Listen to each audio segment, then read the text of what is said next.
ได้กันสั้นๆละคันนี้แบบว่าเป็นคนนึงเป็นศิลาหาล้านนะ4-5 ล้านเหรอในก่อนเป็นได้ กันเอา4-5 ล้านเราก็จะไปถอนอยู่ธนาคารมาให้ตอนอยู่ตู้มันตี ตัวตู้นี่แหละตู้มันสบายเนาะสบายเรือนนั่นเลยเขาไป10 โมง3 โมงค่อยได้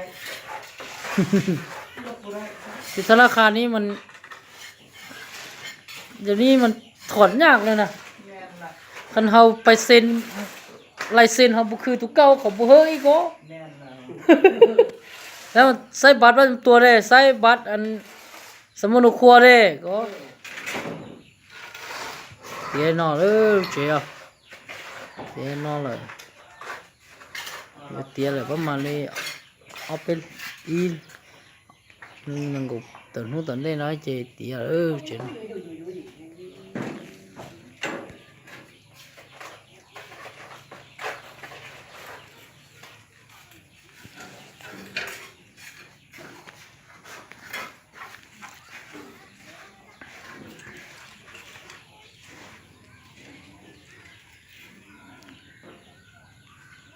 ก็เลยง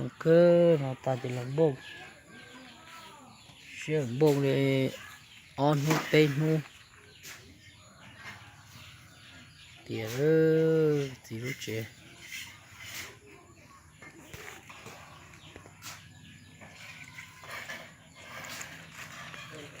น้องก็ตัวจ้ะว้าวก็ตัวจีฮะ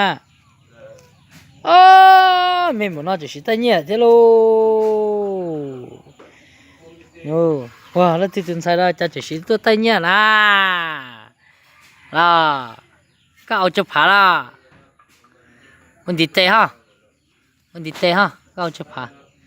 มันดีเตะมามันดีเตะมาก็ชวนดีเตะก็จะได้เนี่ยแหละอันดีเตะฮะก็เอาจะผ่านะอันดีเตะมาโอ้จะกลัวที่เจ๊ที่ตัวเนี่ยลูกไปเนี่ยตัวกูไทยก็โดยพวกไม้ใช้นะพวกตัวก็ไปช่วยไปช่วยพวกตัวก็กูไทยพวกไม้ช่วยกูไทยก็โดยพวกไม้ใช้ลูก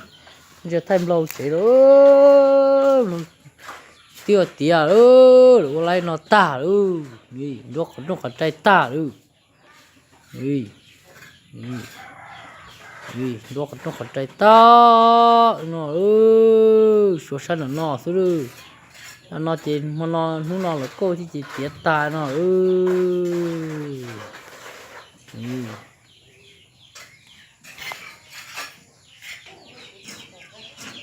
เดี๋ยวนะคือก็ตาที่เดี๋ยวเนาะก็ตาเนาะจะลำบากดีเลยทาสีเจปวดตะกันโลกิบเพดานtrời ơi không có thật ta đi ơi xì nhó thì tia ơi